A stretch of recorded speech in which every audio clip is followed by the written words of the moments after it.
Hey, I'm Keith Spiro from NOLA.com and the Times-Picayune. My guest this week on Let's Talk is music journalist and flea market entrepreneur, Cree McCree. Who was your favorite interview? Marianne Faithfull, for sure. We also got to hang out like sisters. We went shopping together in New York. Well, there you go. Once you go shopping with a subject, that's a great interview. Tune in this week on Let's Talk to hear that and other secrets from the world of music journalism. I'm Keith Spiro. Real local and enlightening. You're watching WLAE-TV, celebrating 40 years of New Orleans public television.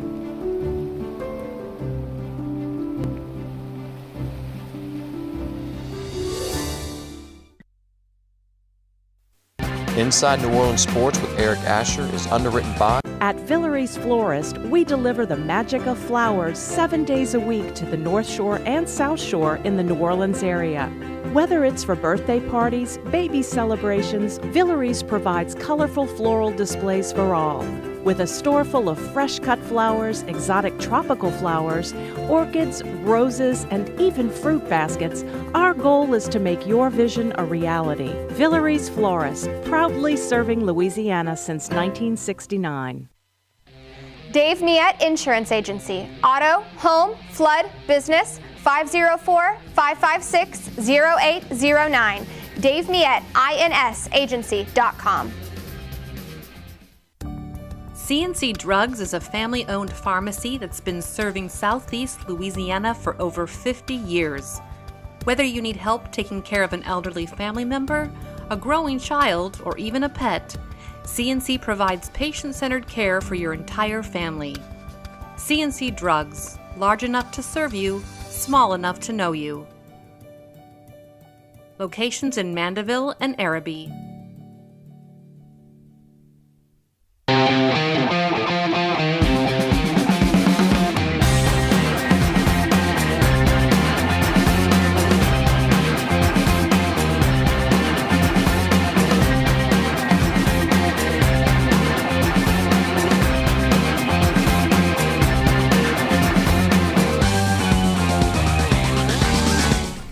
Welcome to another edition of Inside New Orleans Sports. I'm your host, Eric Asher. Over the next hour, we'll cover all the home teams, and I promise we're covering all the home teams today. Saints, Pelicans, LSU, Tulane, University of New Orleans, all on tap today on the program. And I brought these guys in specifically today because both guys, again, are probably part of the universities. I'll cover those universities. Plus, again, both guys have a plethora of information when it comes to sports. Two of the most knowledgeable reporters, hosts, etc., in our state. So again, we'll introduce our guest now. Jude Young of CrescentCitySports.com, 1067 The Ticket tonight. Also the voice of UNO basketball. And Guerry Smith of NOLA.com covering the Tulane Green Wave. And also, again, stringing for the Associated Press with the Saints and also the Pelicans. Gentlemen, welcome to the program. Good to have both of you. Again, Jude and I, colleagues over at 1067 The Ticket. And Gary's on my show every single week. So, I mean, he might as well be part of the family as well. Every Thursday at 4:15, you can catch Gary on the radio show. Welcome to the show, guys. Thanks so much for being with us, especially you after your long trip back from Nacogdoches, Texas, which wasn't bad after the big win. But again, welcome to the show. Tell the folks about your incredible site, CrescentCitySports.com, obviously your show, our station, and everything else that's going on with the UNO athletics as well. Right, CrescentCitySports.com, locally owned and operated and covering everything in the local and state sports scene. So always check that out every day. We certainly appreciate it, as well as what we do over on The Ticket, New Orleans' only all sports radio station. When we don't have all these great events, including live games with Tulane and UNO, I do have a show from 6 to 7 weekdays. It is a busy time of year, though, and we have a lot of great content, and we certainly hope you're enjoying that on The Ticket. And then, of course, the Privateers part of that, as we carry the basketball games as well as select baseball games. I'm the basketball broadcaster, and it is the crunch time of the season at this point, heading into March with 2 games to go, and the Privateers have a lot to play for in the Southland, and they've won 7 of their last 9 games. If we can toot our own horn for a moment. Of course, at the Ticket, one thing that we pride ourselves on is local, and also, again, having local teams on the air, both high school and college. Talk a little bit about it. Right, we try to make sure that we give everybody an opportunity to sort of, I would say, have a voice, I guess, is what we're looking for. So we do have a lot of high school content, not just basketball season. We've got some baseball games coming up. We try to cover the playoffs, including on Sunday. We're very proud to bring the Division I Soccer Championship from Hammond to folks out there. Big rivalry, Jesuit and Brother Martin, probably the two best boys soccer teams in the state, playing for a state title. Catholic League foes, it should be a good one. Part of a doubleheader is we'll have the Privateers hosting McNeese at 5 o'clock on Saturday. So great to have the Green Wave with all their basketball and football games, of course, and we're just trying to continue to expand that and bring you great local sports talk as well. Yeah, we're doing our best. I hope you guys definitely tune in to get all the great programming over 106.7 The Ticket. My man, Guerry Smith, with us each and every week on the radio, double dipping with me today. Thanks for coming down, my friend. Tell us about NOLA.com and everything you're involved in. Yeah. Another busy time of the year for me. That intersection of baseball and basketball, and March 9th, for 1 week, it'll be football too, because that's when Tulane's, when Will Hall gets going with spring football practice for Tulane. They just opened a new indoor practice facility.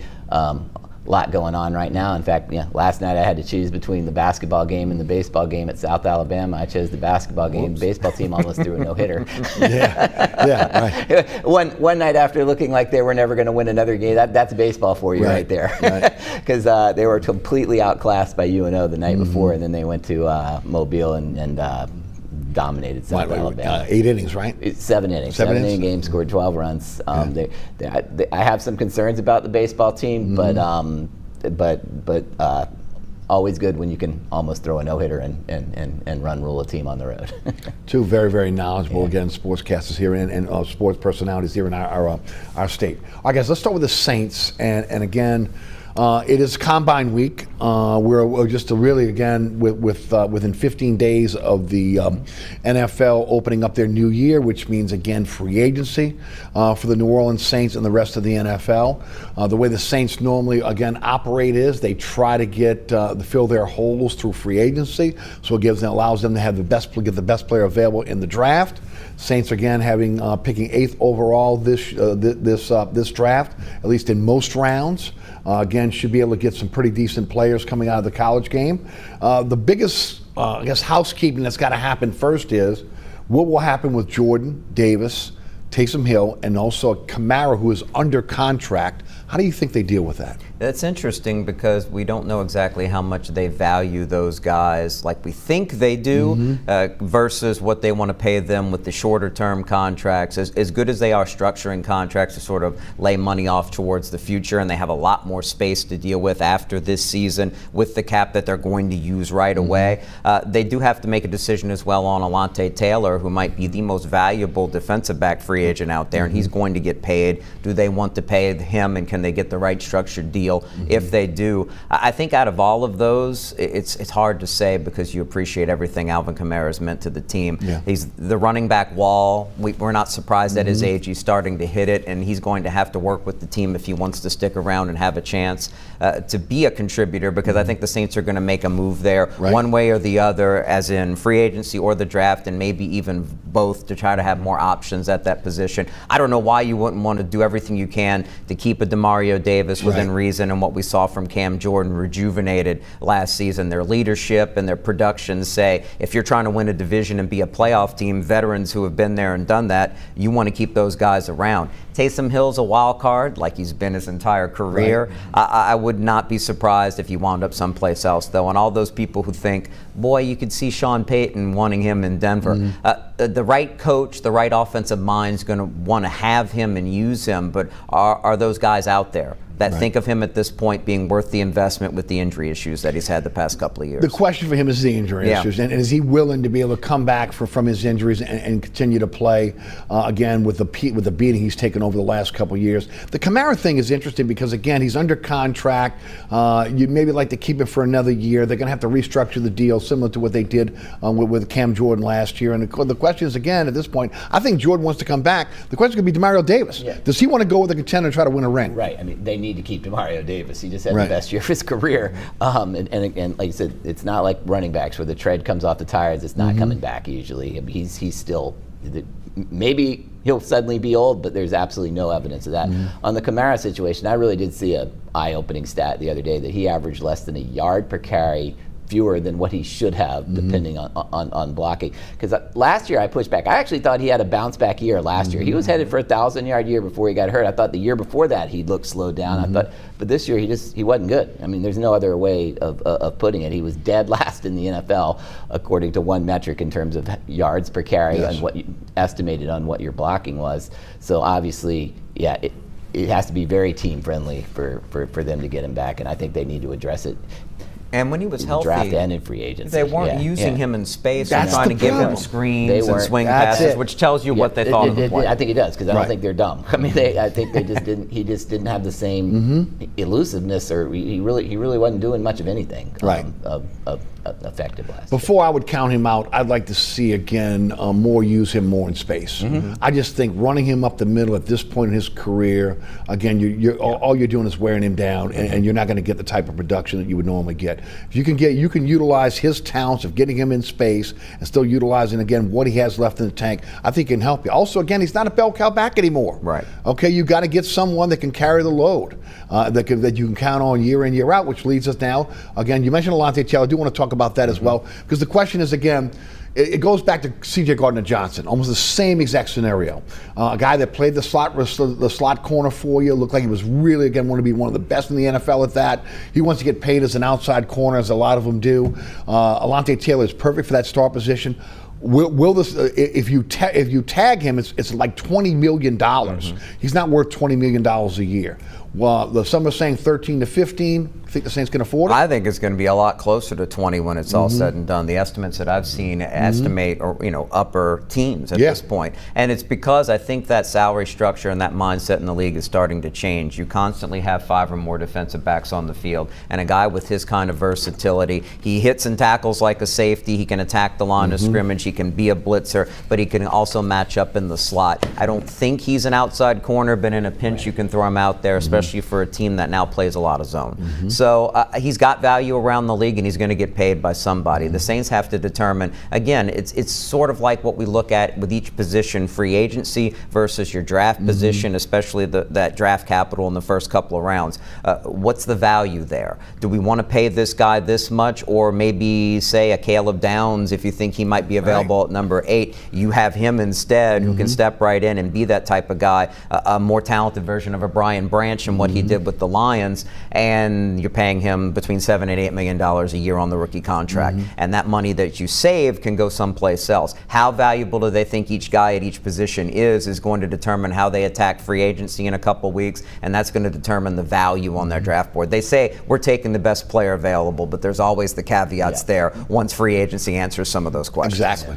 Yeah, look, and the difference between Alontae Taylor and C.J. Gardner-Johnson is C.J. Gardner-Johnson was a terrific player, but he was a massive head case. Agreed. We saw how he helped teams win, but coaches also felt like he helped teams lose, and there's a reason he keeps changing rosters just about every year. He's hard to take on the long term. You don't have that issue with Alontae Taylor. I'm skeptical that he's going to be back because of the money issue. He's certainly a valuable player, but I just don't know if they're going to be able or willing to pay him what he's going to get on the I think it's market. more willing than able. I do 100% think they're able. I think the Saints are going to spend some money. They have to spend at least $50 million. Right, I saw that. And they're going to spend it anyway because Mickey Loomis is always in win-now mode. That one season he had to sit back. It's done. They think they can compete. It's just such a tough call on that position. It is. I wouldn't. I'm not anti-Taylor as a player, but at the salary he's going to get, I don't think he's that valuable. I'd rather see the money go someplace else. And if you think there's a draft answer there or there's an answer in-house, Julian Blackmon re-signing, you've got 3 different safeties where if you think you have the versatility with him, Jonas Anker, and of course Justin Reed as a fallback, and then figure it out maybe with younger players. It's risky, but if they're filling a lot of other different holes and they're stronger overall, again, those are the balls they're juggling in the air right now looking towards free agency. Should they bring him back? Not for that amount of money. Yeah, I agree. So. I just where they are in the cap, and you hate to see a good player go, right? Right. But at the same time, look, We're going to talk about the draft now. You may be able to find a player like Downs that come in immediately and again play that star position for There's you. a blitz-heavy defense out there where he would really fit in, Yeah. and that would play to his strengths. I would agree. All right, let's talk about the draft now. Everybody's looking at first pick, 8th overall.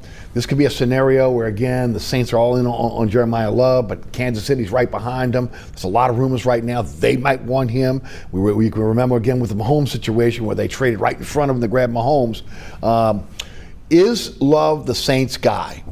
I have no idea, but I do know that I think the value isn't there in Jeremiah Love at 8th overall. You look at the teams that have invested high in the draft at running back lately, they've gotten fantastic players. Whether you look at Detroit with Jahmyr Gibbs, and of course right in the division with Bijan Robinson, they've been fantastic. But both teams have had a timeshare to try to keep those guys healthy, and in the end, have they really contributed that much to elite winning? Detroit had a fantastic roster that started to get banged up the past couple of years, and Dan Campbell knows maybe that window's closing and sort of said that when they lost the NFC Championship game the previous season. And then Atlanta, they've got a lot of talent, but I feel like running back is the very last piece. If you're trying to hold on to a competitive window like the Chiefs are, maybe he makes a lot more sense at 9 than he would for the Saints at 8. When you have a free agency window here that has a lot of really good running backs, whether you want a bell cow, there's 3 different guys at the top, and there's a guy like Rico Dowdle you saw in the division that if you pair him with maybe another draft pick and compete what you already have, you could put together a pretty good rotation there. I'd rather see the Saints be smart and use that $7 to $8 million a year rookie contract on another position when they can sign a good running back that's proven for that or a little bit more and bolster other areas that need it. I'm going to come to you in a second. What position then? If they don't go with Love, if they're not looking at offense, because I got to be honest with you, I don't like the receivers at 8. Okay, I think that's an overdraft when you talk about Lemon or what is the kid from Arizona State. So what position? Right, in your and opinion? probably the number 1 rated receiver isn't going to be there because receiver's valuable. Right, that's Tate from Ohio State. Exactly. So perhaps it's edge rusher that falls to you. If you like the right guy, that is a premier position in the league, and they could use more of that, particularly that off the edge ability where you put that guy on an island and you make an offense react to it. They could use a weapon in that area where they're likely not going to be able to answer that in free agency because the guys who are available, they're going to be paid through the roof, and they're honestly not worth it. Same question. Love, do you like him at 8? Do you think that's their guy? Everything that Jude said about him is 100% accurate and prudent, and I still don't agree with him. Fair. I think you take a flyer on this one. I think he's special. I think he is a Bijan Robinson. Look, obviously, Bijan Robinson hadn't helped Atlanta win, but I think Jeremiah Love can help the Saints win. I think he's absolutely the most all-around talented back since Bijan Robinson came out, and it fits a huge need. And I don't think you do just. I mean, I think he's best athlete available and a need. I totally agree. Running backs usually that high are good. I'm not sure he'll be available. Actually, the way his stock's going up, I'm not even sure he'll be there when the Saints pick. I mean, I just heard somebody talking today that one draft analyst thinking that any team after 4 should take him. I think that's not going to happen. But his stocks, I think, is going to go up and up and up. But I do think the Saints should take him. Cardinals at 6 and Washington at 7. That would make a lot of sense, particularly Washington at 7. They think this was a fluke of a year and they can improve what was an aging defense and get a healthy Jaden Daniels. But they were rotating a lot of different backs in, and they could use a main guy. I want to go back to free agency for a moment because, again, the interior of the offensive line has to be upgraded. Is that something they do, again, immediately with the money they have in free agency? Or do they try to do that in the draft? Look, let's face it, the first round, again, 8 is too high to be able to draft a guard. Again, you don't need another tackle, and you surely don't want to do a situation now where you move Fawaga inside and do the same thing that has not worked for this team over and over again by moving guys out of the natural position into another position. So, again, how do they attack this? How do they attack the offensive line? Is it in free agency? A veteran in free agency, no question, because guard is a very deep spot. The interior offensive line provides options that are, I think I've seen something like 11 or 12 deep. Saints can get one of those veteran players to be able to slot in, presumably at left guard. That's better than what they were playing there. The funny thing is Cesar Ruiz, his misses are bad, but he grades out better than maybe he looks. He sure does, because again, he looks like garbage on the field. And they're fails the paying eye him. test. Yeah, he fails the eye test because, again, when is an offensive lineman's number called when they have a big screw up? And he's had a few of those, but he's a very good pass blocker. He's not the run blocker you wish he was, and that sort of fits the profile of a guy who should have been a center all along. Right. But it is what it is. He's your right guard. You do have some depth there as well, and I think you're going to draft an interior lineman as well. And I could see a perfect scenario where you sign a left guard and then you draft another, and those wind up being by mid-season your starting guards. You also need a swing guard center now with Will Clapp retiring last night. Maybe Cesar Ruiz could wind up being that guy if we everything can only works hope. out. Your thoughts? Yeah, I agree. They need to get a free agent, and they need to hit on that guy, because as high as I am on the Saints, for the first time in a long time, they're not going anywhere if they don't improve the interior of their offensive line. No matter, I mean, Shuck got sacked a lot last year, and he's pretty mobile. They have to address that. They will in free agency, and they have to hit. They have to bring in a guy who I really do think they can make a run at the division title if they can improve the interior of their offensive line. Top three needs, whether it's draft or free agency for the Saints. Running back, offensive line, wide receiver, all offense. And I agree with you. No wide receiver in the first round. You can't. They're just not those guys. Except for Tate if he falls. Yeah, right. That's not going to. It's not going to happen. I don't trust any of those guys that high. Right. But for a lot of last year, it was Chris Olave and not much. VLA had a pretty good year before he got injured. That's another position they have to upgrade, and they gotta do it. And again, there's nobody that's going to be a lock, but they just got to do their due diligence and get the right guy. I'm not going to predict the name, by the way, of the draft, but I think it would be a pretty safe bet that a second-round pick at wide receiver is going to happen based on the value of the board and the need. But yeah, I think as far as overall needs, I would rank interior offensive line number one, even above running back, because you saw what they were able to do with lesser running backs with the right kind of quarterback. I do think they need to come up with another weapon at wide receiver, even more than I would rank running back at this point. And I do think that you need to keep adding to your defensive front guys who can rush the passer. They're so valuable. You need more of that, particularly when you look at Brian Bresee being more of a pass down only player and a bit of a liability. I don't think they're terribly strong on the interior of the defensive line, even though they got a lot out of those guys. So just in general, from the inside out and edge value, as I mentioned earlier, they need to do more there, and I would invest a lot of resources there if I were them. Huge spring for both LSU and Tulane with the turnover on their rosters, right? Both two coming in, two new coaches. LSU spring starts March 24th, 15 practices ending on April 24th. Interesting, they may not have a spring game. Kiffin is saying that, again, he doesn't like to have those things on TV, etc. What are you looking for in spring for LSU? Well, it's just developing continuity with so many new players, particularly on the offense, because you're bringing guys from a lot of different places that need to learn the offense that Charlie Weiss Jr. and Lane Kiffin are going to install. So every snap's going to be valuable for that. They brought in so many wide receivers. That's going to be an extensive competition to figure out who are the main guys who are going to be in that rotation of 4 or 5 that they're going to play with. We know the offensive line's completely rebuilt outside of center. So it's so much on offense where there's a lot more continuity on the defensive side, but you're replacing 2 very high draft picks, probably top 40 overall picks in the back end with your secondary, and Harold Perkins is still a really valuable player at linebacker. Will probably be a better pro than he was a college Can he play the star, you think, in the pros? It depends on the system and what's around him. I think he's such a unique player that it's going to take the right team with the right plan for him. You can't just take him based on raw talent without having a vision. Your defensive coordinator is going to be heavily involved there. But again, you're replacing him, and they brought in enough talent up front where they need to be a better individual pass rushing team. So Blake Baker, who likes to blitz and is good at blitzing, doesn't have to rely on it as much. Again, the defense is going to tell the tale. I just assume Kiffin's going to get the offense right. Same question, LSU. Again, your thoughts on this? Again, when you turn over rosters, I mean, it's almost like a Tulane roster they had to turn over this year at LSU. Yeah, I mean, they just got to develop. He's entering a situation where it's playoff or crushing disappointment next year. There's no other way about it. If they don't make the playoffs, people are going to be really, really disappointed. And so many new faces, so much. It'll be interesting to see what their defense looks like. I mean, it's hard. I don't know in spring.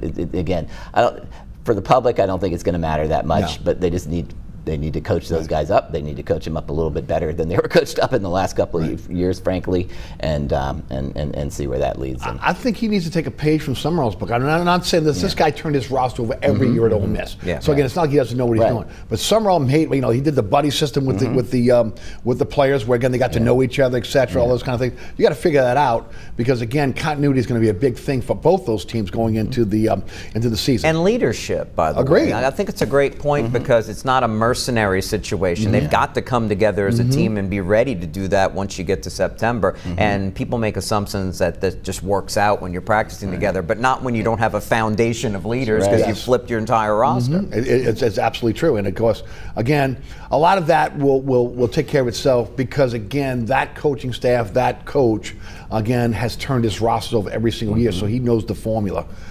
Will Hall's got a job in front of him as well. Spring practice starts on Monday, March 9th, 15 practice sessions. It will end with a spring game on the 18th. The bubble opened up this week. Hallelujah. Tell us a little bit about Tulane. Well, he's under his own pressure too, because he's inheriting a program that's made the conference championship game 4 times in a row, which no team in the American has ever done before. And if he doesn't make it 5 in a row, which is no easy task in any year, people are going to be the people who were upset at his hiring are going to really be upset. So he has a ton of pressure on him too. I love what he did with his coaching staff. They did lose their defensive line coach to Arkansas this week, but that's going to have. It's old hat for him. Same thing happened to him when he took the Southern Miss job. His offensive line coach, Cody Kennedy, who's now back reunited with them.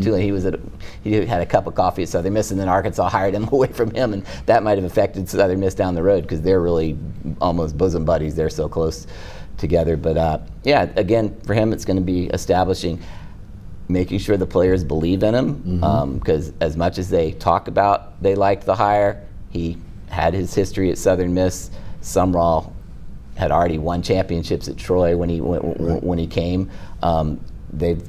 It's a culture building thing, and they've got to keep the same kind of team leadership atmosphere that they had before. And then, of course, but the bottom line is they got to have a quarterback on the roster, and that's the burning question right now. And that is the number one question, and that's what they're going to do. Yeah, it's absolutely, because again, they retained a heck of a lot more of their roster than any of the other teams in their 40 league. to 50 players. I mean, the other teams were just devastated by transfers, and they brought in a whole new roster. Tulane wasn't. They were able to pick and choose, because they retained a lot of their core, but not at quarterback. And this is a team that I don't know would have won more than 7 games last year if they hadn't made the moves they made, if they had brought in Jake Retzlaff when they did. And so now they got to find out if you can win with Caden Simonza, if you can win with Zion Chris, who transferred, who was not that successful really at Louisiana or Houston.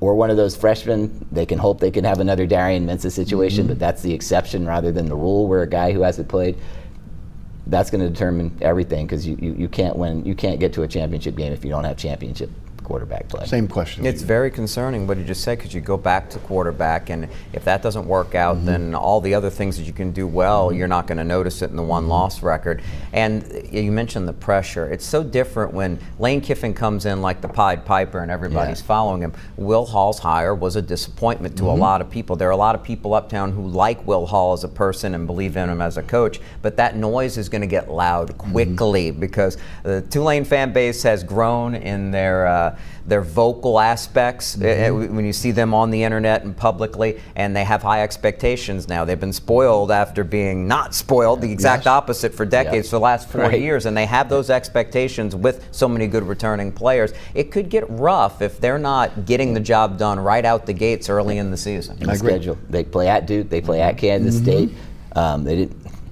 Their trip to Ole Miss didn't work out too well last year. If they have a trip like that to Duke, Duke is not Ole Miss. Let's start there. Not even close, but they have a more talented roster than Tulane. They're a Power 4 school with a bigger budget. They're going to have to come out of the gates and playing well, because there'll be some pretty upset people if they come out and lay an egg in their season opener. You saw a lot of Simonza in last year in the spring. Again, he played at Ball State, freshman of the year in the MAC, I think. I mean, does he have the talent to do it? I didn't see it. I do like his persona. I really liked. Like in the spring, he carries himself like a winner, and I don't mean Jake, because Jake Retzlaff was pretty cocky, but he had earned that right. Caden Simone's is not like that, but he carried himself like a winner. He seemed to have that inner belief, but I didn't see it on the field when in the spring. It was a close competition in the spring. There was no clear front runner. And then they brought in 2 quarterbacks after the end of the spring. And Sumrall said over and over that the opportunity, obviously they would have brought in Jake Retzlaff anyway. He had that relationship with him in the past. But the kid from Iowa they brought in is because they were not sure whether they had a winning quarterback on the roster. And I'm not sure either. You can't win without a quarterback. No, and look, I think in a perfect scenario, they're able to tap into what Chris, who's out of Baton Rouge and didn't get his opportunities elsewhere, he has that physical dual threat ability that I think you're looking for. Whereas Samanza, I think you're talking more of a game manager where you're getting the ball out of his hands quickly and really relying on the run game. He's more like a Mensah, and it still cracks me up that they still refer to Mensah as a dual threat quarterback. That guy, he doesn't want to run for anything in the world, but he was really good at keeping plays alive and throwing on those plays. Caden Simonza it was at Ball State, so that's a different level. That's his strength, is when he made plays in the spring, he was doing that. But no, as a runner, and Will Hall told me, it'll be depending on who wins this quarterback job, it's going to be a different offense, just like it was at they had a different offense in his 2 years at Tulane, depending on which quarterback he had. It's football 365 days a year in South Louisiana. It just is.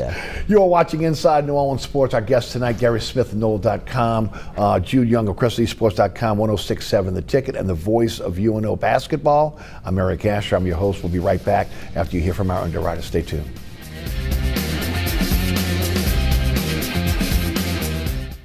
Located at 3701 Iberville Street in Mid-City is Katie's Restaurant and Bar. Open 7 days a week, Katie's offers daily specials for lunch, dinner, and Sunday brunch. Serving New Orleans cuisine such as fried shrimp platters, grilled redfish, and a fully stocked bar. And don't forget about our expanded event seating and local entertainment. Featured on the Best of Food Network's diners, drive-ins, and dives, Katie's Restaurant and Bar. Burkhart's Air Conditioning, Heating, and Refrigeration has been family-owned and operated since 1989. Burkhart has energy-efficient solutions and offers brands such as Mitsubishi ductless AC units and Amana, the only manufacturer with a lifetime unit replacement warranty. Burkhart's offers maintenance bundle packages that include servicing your AC, generator, and tankless water heater. For more information on the services Burkhart's provides, visit acpromise.com. Burkhart's Air Conditioning, Heating, and Refrigeration, providing comfort for life. Welcome back to Inside New Orleans Sports. I'm your host, Eric Asher, Jude Young, and also Guerry Smith, our guest tonight. All right, guys, we'll talk some Pelicans here as we open up the second segment. We'll get into college basketball and college baseball to end the program today. All right, 17-42. Again, most teams are tanking right now in the NBA to try to get to, again, what's been called the best draft since 2003. The Pelicans are pickless because of, again, Dumars and Weaver, again, giving up those picks to get Queen. We've gone over that ad nauseum, okay? The question is now, DeJounte Murray has returned. They are going to start stacking wins. Teams are tanking. The question is it, to me, it's fool's gold, okay? It is fool's gold.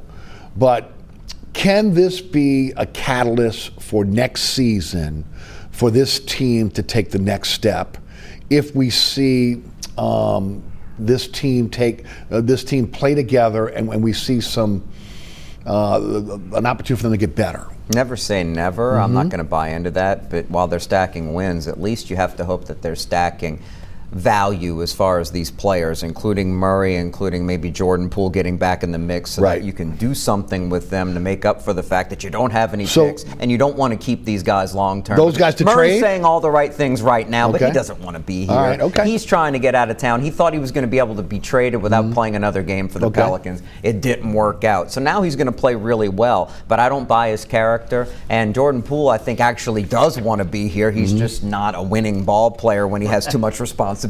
So you got those two big salaries that you're hoping to turn into tradable assets, and then you can figure out what you have with the rest of the guys who should be able to feed off of those players' talents as guards who can create and score and have better opportunities. And yeah, you're right. gain confidence, win some games, and we already know that Trey Murphy has value. Herb Jones healthy has value. And your two rookies, the only thing I don't like about it is you're not going to be able to get Jeremiah Fears the playing time he needs to develop. He needs it a lot more than Derek Queen because he's a more advanced ball player as Queen, and it's more the matter of can he play two-way basketball and be effective long-term in the league. He's going to get those opportunities. I worry a little bit about that with Fears, and I hope once they get to the offseason that what we've seen down the stretch allows you to get rid of Murray, get rid of Poole, get some assets back and turn it over to the younger guys and these core affordable contracts until you know, okay, well, what we did in the offseason didn't work. Those other guys will still be tradable with real value because they're young and their contracts are reasonable. Do these games matter? In a word, no. They really don't. They really don't. Look, I'll say this though, I can't stand tanking. I understand people who like it. I understand the value in it, but also these teams that are tanking, only one of them wins in the tanking. A lot of them are tanking and they're not going to get any benefit of it at all because they're not going to move up in the draft. Right. It's not like you're on. I hope the NBA does come down and change these rules to really make it difficult for this because the NBA's really a joke for most of the league in the second half of the year. So you're right, they're going to stack wins against a lot of these teams. I don't think any of it matters. I'd like to see them stack wins against some teams that are legitimately good too along the way, but I don't think that would. Every year is different anyway. You're not going to have the same roster next year, so no, I just don't.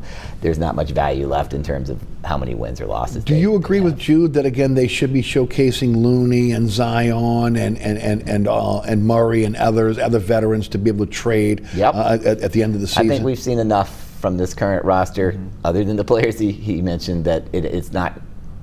Thinking that it's going to work with Zion to me is just not realistic anymore. And he's playing great. No, well, if you're ever going to trade him, now's the time. He's playing great. He has the highest trade value. I don't think you can win. You can win with him. I don't think you're going to win with him. I think the odds prove that. He stayed healthy this year. That doesn't mean he's going to stay healthy in the future. He's more of a scorer. He's not an all-around player a lot of times. Yeah, I think you showcase him and you move on and you try to get as much as you can because you do have some building blocks in this roster.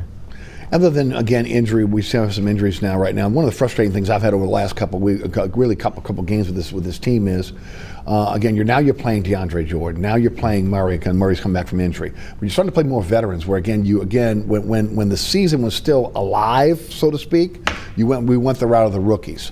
My question to both of you is was Dumars and Weaver always in charge of, again, ultimately who was going to be playing, who wasn't going to be playing, and Borrego was taking their direction from him? Or did Borrego have the autonomy to be able to play who he wanted throughout the season, in your opinion? I think it's a guessing game as to how that process has developed since he was elevated to head coach, but I'm pretty sure Borrego's saying, I need to win some games for my resume. For me, right. Exactly. Right. And that's what it defaults to, because he's not getting any guarantees about his future from Dumars, so he's got to go out there and put the best talent on the floor, best product, the guys who are ready to win on that day, and I think he's going to keep doing that unless he gets some sort of assurances, and they're not going to come from the front office. So he's just trying to protect James Borrego and do his job, which is win games, not tank games, not develop players. Right. Same question. Yeah, I mean, I don't think they should bring James Borrego back. But then I'm not confident that they're going to go out and get. First of all, you've got to have the players and the personnel before the coach makes a difference. Anyway, he's clearly been an upgrade. I mean, they've played harder for him. They've played better. But I don't think he's only the head coach because their previous head coach got fired. He's not a head coach that they went after and sought for this role. So I don't think it would be a wise choice for them to keep him around coming next year. And mathematically, they're alive, but it'd be very difficult, even if they went on a run here in the last 23 or so games, to make it into the play-in tournament. Their record will look better, but again, are they better? And then the question is, again, if they turn, as I agree with both of you guys, they're going to turn this thing over in terms of the coaching staff. So again, now you got a new coaching staff coming in. It's going to be a new culture, new system. What players fit that system? What players don't? Again, it's going to be interesting to see what happens in this offseason. What will be fascinating the rest of the season is when they're officially eliminated from a play-in spot, does that change the viewpoint? And do you see the younger guys getting more time? If that doesn't happen, then that would be very interesting. I think we can infer a lot from it. Yeah, I would agree. We'll shift gears now to the college game. We're going to talk some basketball and baseball, as again, we're now in the spring sports. We're going to start off with the UNO Privateers, who again are on the cusp of maybe getting into the NCAA tournament. tournament. He knows it better than anybody. Again, being the voice of UNO, 14-15 overall, 12-8 in the Southland. Good enough for third place. They're in a tie right now with University of Texas Rio Grande Valley. There are 2 games remaining on the schedule. They got at McNeese on Saturday, Southeastern on Monday. Both of those games are at home. The tournament will be in Lake Charles, March 8th through the 11th. Your thoughts on, look, I'm going to tell you what, I love watching this team. Again, I think it's a remarkable coaching job, again, that's been done so far. When you look what Hollowell's been able to do, the roster that turned over, and again, how they've gotten better every single game. Talk a little bit about this team. One returning scholarship player, and then because of issues outside of your control with the university, you wind up playing 20 road games in the regular season. Amazing. Winning 9 of those. So when people look at the record and say, oh, they're only 14-15, I laugh because it's like, who's going to survive that type of schedule and not have issues suffering from confidence level? We saw that because a lot of that happened before non-conference. There wasn't a single non-conference home game. So you're just road warriors the whole time leading into league play and trying to get through Christmas. And it did have an effect on this team, and it affected not only their confidence level, but just the consistency of their outings. And on top of that, because you turn the roster over, and Stacey Hollowell was the first to admit that he emphasizes offense first. This team did not buy into what they needed to do defensively, despite being told what needed to be done, until a few too many losses, and finally in conference play saying, do you want to make something of this season? You've got to give more effort. You've got to know your scouting report to a T and really dig into it. And that's what they've done. They've given up something like 73 points or less now in that span of that 7 of 9 games. Scoring was never a problem for this team. Now they're defending on a level that gives them a chance to win this conference. Your thoughts on UNO? Yeah, that was what I noticed most about the game against Stephen F. Austin. The defense was so much better than it was early in the year. I mean, they locked them down. They made it really difficult on Stephen F. Austin, and he is an offensive coach. His teams win on offense, but you have to play good enough defense, and UNO's doing that now. It's funny because when they blew out Tulane earlier in the year, I thought, to his point, the schedule made it impossible. But I was like, at that time, I was like, this team can challenge in the Southland. And then they had a very slow start. But I think you're right. It's hard to keep confidence up when you're getting your butts kicked on the road night after night. And the key for them, the win over Stephen F. Austin was so huge because they had to have a chance to win the tournament. They have to be a top 4 seed because you're not going to win 4 games in 4 days in any tournament when the other teams you're playing are fresher. And now all they have to do is, regardless of whether they beat McNeese, all they have to do is beat Southeastern at home, which they should be able to do, and they'll get that bye where they only have to win 3 games in 3 days, and that's doable. Yeah, and I'd like you to talk about this too, because this was a huge win on the part of UNO the other night. 77-73 over Stephen F. Austin, #1 team in the league. Now this is a team that won 15 home games in a row, 13-game winning streak, and they went in there and they took it to them. They were 15-0 at home on the season. Their good teams have always been nearly unbeatable there. The Privateers had lost their previous 7 meetings there since joining the Southland Conference, and a lot of teams suffered that same fate. This is a team with 2 mature, very talented guards. They brought in one of the best JUCO scoring guards in the country. He's 6'5" and just looks like a hoss out there, and they happen to inherit the one guy on a bad team with the coaching change who's going to be the consensus player of the year in the conference, and Keon Thompson, who's a muscular 6'2" point guard who can score it, who can create, a great defender, and not a great matchup for the strength of the Privateers, which is their 2 senior guards who are slighter built. Yes. So it took really digging in there, being gritty defensively, and having that length in the front court, be able to deal with a heavy screen and roll team and cut off the lane. And most of the game they did that with the intensity, which is the difference that people that looked throughout the year, like Guerry can tell you, you can see a big difference from a month ago, from 2 months ago, and that gives them a real chance. I still say, even though Stephen F. Austin is probably still going to win the league outright in the regular season, that not only is McNeese the host of the conference tournament with that built-in advantage, they didn't lose a home game all year, but they are still more talented than Stephen F. Austin. Matt Breyer, the obvious coach of the year in the Southland, and should be on list for mid-major coach of the year, and maybe a one and done. That's how good of a job he's done coming over from Texas Tech. He's tremendous. He built a roster that's a selfless group. McNeese is still that talented Will Wade style roster that has 10 guys they throw out there that are great athletes, and any one of them could take over a segment of a game or a whole game, and they press heavy. And that's going to put a lot of pressure on the Privateers, whether they can beat them Saturday or the more important one if they meet in Lake Charles. Handicap the Privateers in this conference tournament? I think they can beat anybody except McNeese at their best. Okay. I think McNeese at their best is the chalk to win the tournament, but the Privateers, if they take care of business, get the top 4 seed, they have a chance to get to the final and win it on their best day. I hope I get more evidence against the Cowboys this weekend that the Privateers can compete with them over 40 minutes, because nobody wears you down in the Southland like that athleticism that they bring to the table. Need a big crowd over at the UNO Lakefront Arena on Saturday. Again, Masterpiece bringing in Choppa as the musical guest. No reason for New Orleanians not to get out there and support the Privateers. It's a party at UNO games now, thanks to P. And I have to say, his work is constant as far as with all the balls he's juggling in the air as a mogul and an entrepreneur. He has put in the effort here to try to do everything to help the roster, the program, and the game experience, which is far better than it's been in recent years. And he's been a big part of this transition conversation to make sure that athletics gets the support it needs moving forward. I can't say enough about Percy Miller. Is he taking the bus with you guys as well? And at times he's even on the bus. He was on the bus back from Nacogdoches. You know that, right? He didn't have a pillow. Right. He's a rookie at this kind of stuff. Right. I'm like, I'll lend you a pillow. He's like, no, it's Master P's on the bus. Get I out had of here. 3 pillows, so I'm a veteran of these Southland road trips. Guerry, Tulane 17-11, 8-7. They're 16 American, and they were on a 4-game winning streak that you thought this team had turned the corner. They get blown out by Tulsa last night, 90-56. Your thoughts? Yeah, they're not that talented. Nobody wants to hear it, and look, I get the overall picture. Ron Hunter talked about making the NCAA tournament when he arrived, and they actually came close last year, but that was because they made a run in the conference tournament. They've never been anywhere remotely on that, like an at-large bubble or anything. In fact, the program hadn't been on the at-large bubble for the NCAA tournament since December of 1999, which was Perry Clark's last year, and then they didn't have a very good conference schedule. He left for Miami, and they never, so Ron Hunter inherited a mess of a program.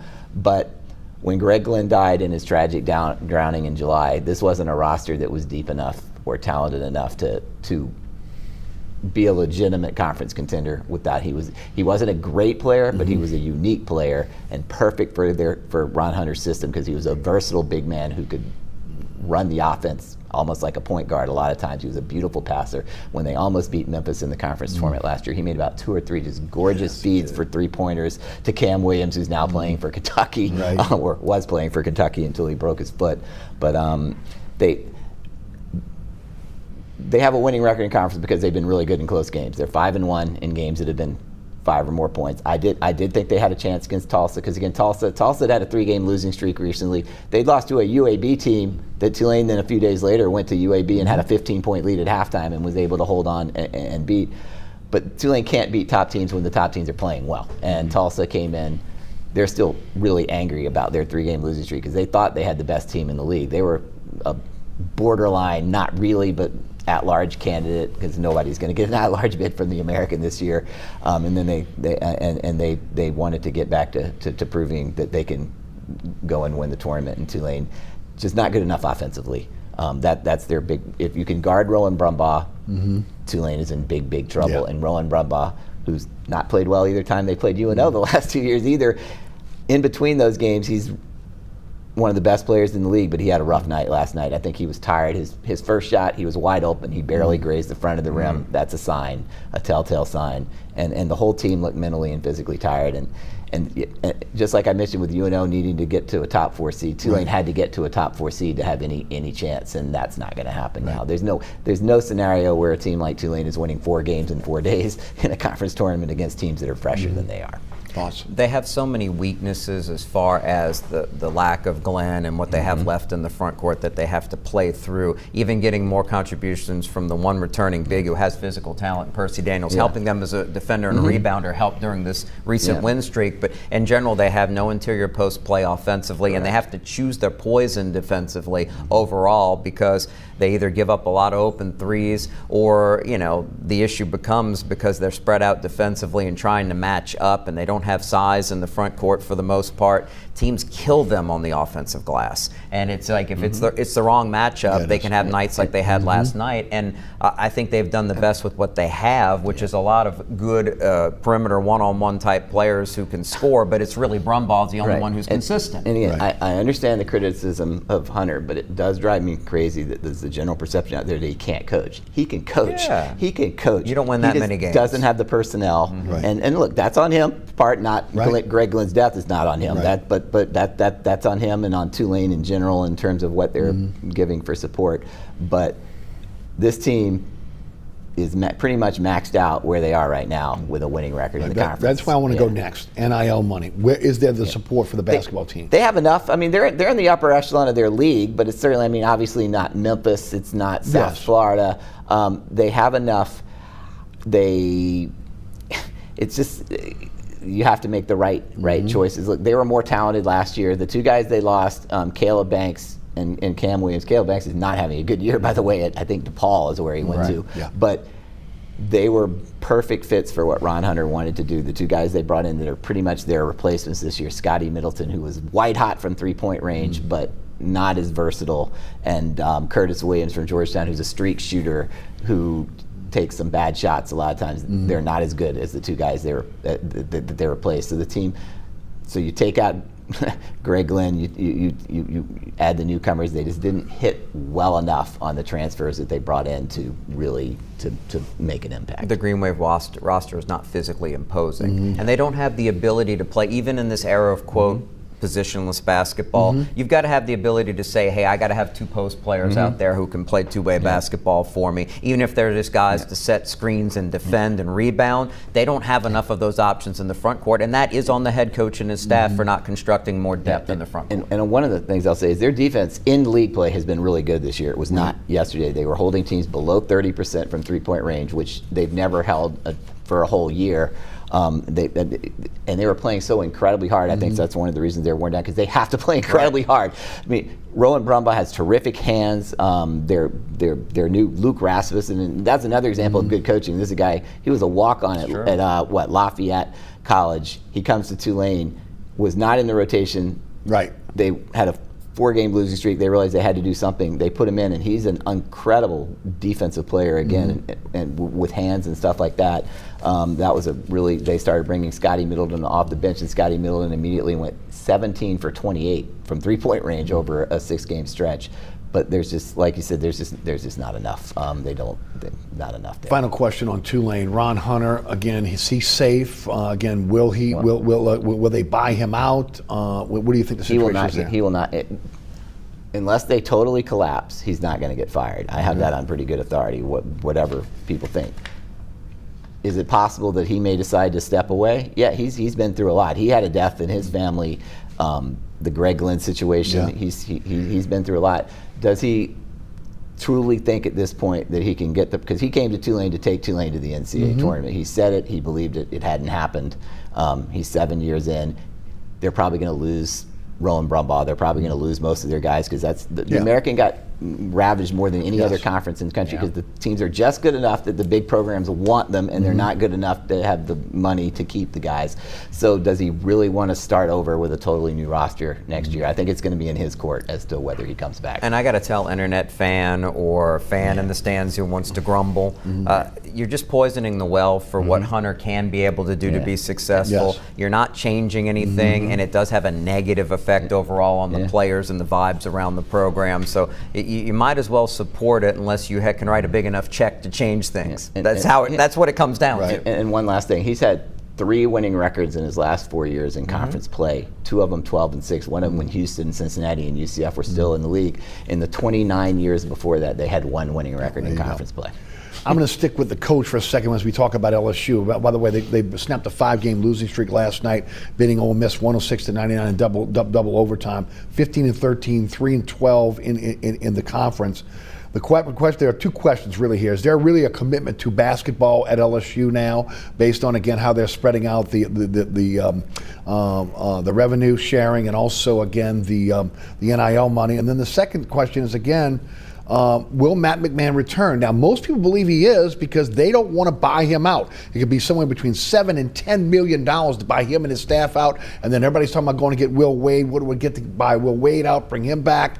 What do you think happens at LSU? Answering the first question is a big part of the second question, because you're looking at an athletic department that was built budget-wise by Scott Woodward that over-financed Olympic sports. And you've got women's basketball losing over $8 million a year, softball losing close to $3 million a year, and others, okay? And there's value to their success and what that brings to the department and the university. But when you've had to make the big expenditure to change over from Brian Kelly and commit that booster money through the TAF, plus have to invest in the program with the TV money, it makes things very difficult on Verge Osbury. He did not want to have to change the basketball coach, but he might still have to. You can't be hosting ranked teams and having less than 1,000 people in the stands. Right. You're losing more money than you're saving by saying over the next 3 years we got to deal with $10 million. Just like with the Kelly thing, it was over 6 years that you had to deal with this $54 million. Basketball, it's 3. You're going to wind up losing a lot more money. Programs in the league that are having success, while the revenue, it's still a net positive. Right. LSU basketball is making $3 million. Alabamas of the world are making $10+ million. So do the math. I think LSU doesn't have a choice. McMahon was given more money in NIL. He's been horrific in conference play. There's no confidence around the program. The fans are simply not going to come back. They've got to do something. I agree, and I keep hearing, and this is nothing against him personally, I don't cover the team, that he's a really good X's and O's coach, but he just doesn't have the players. They're wildly inconsistent, even for an untalented team, compared to the rest of the SEC. There are games where they just don't show up at all, and that reflects on the coach at some point.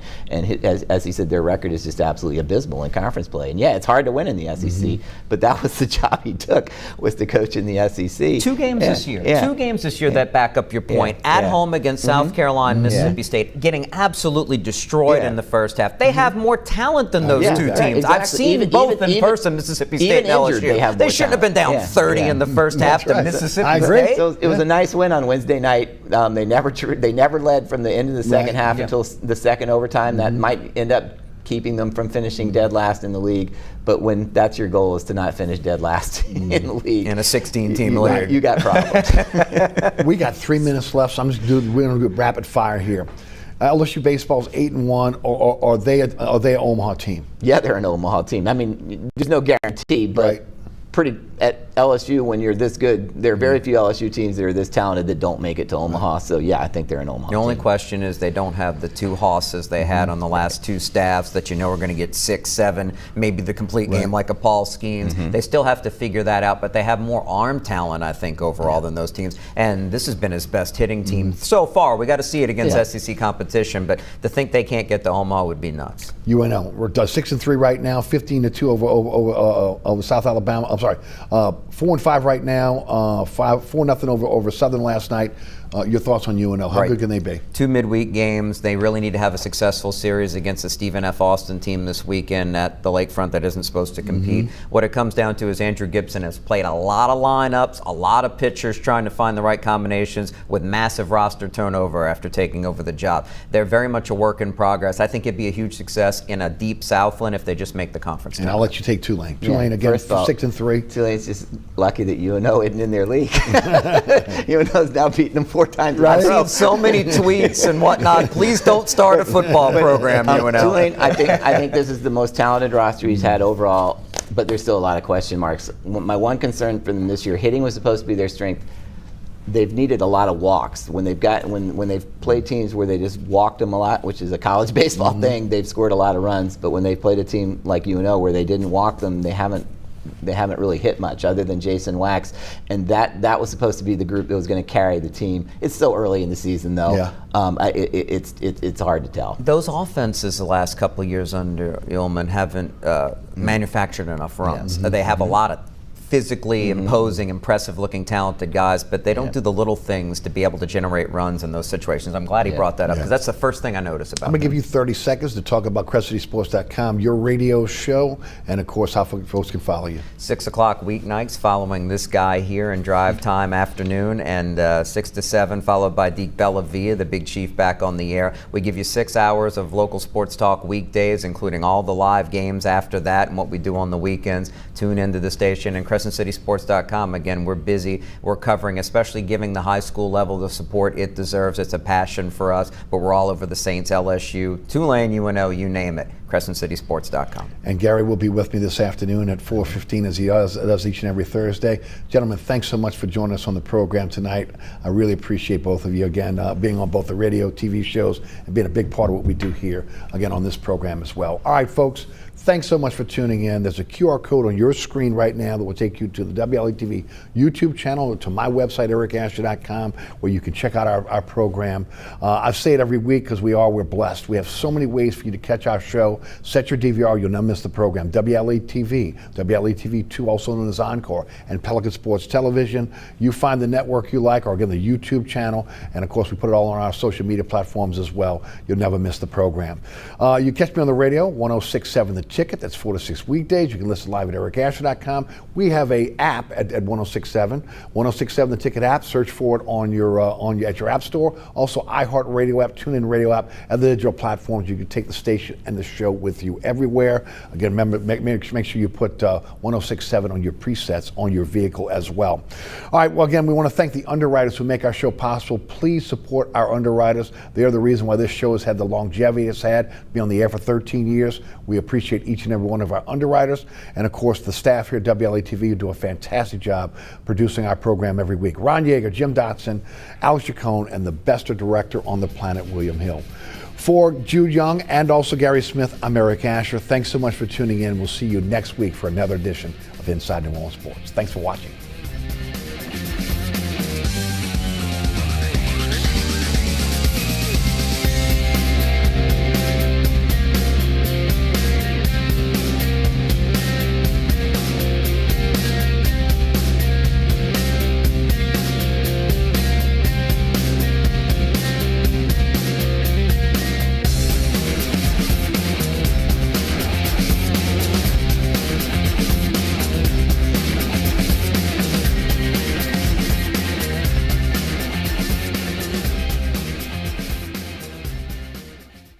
Today, we bring you the first part of our global broadcast exclusive conversation.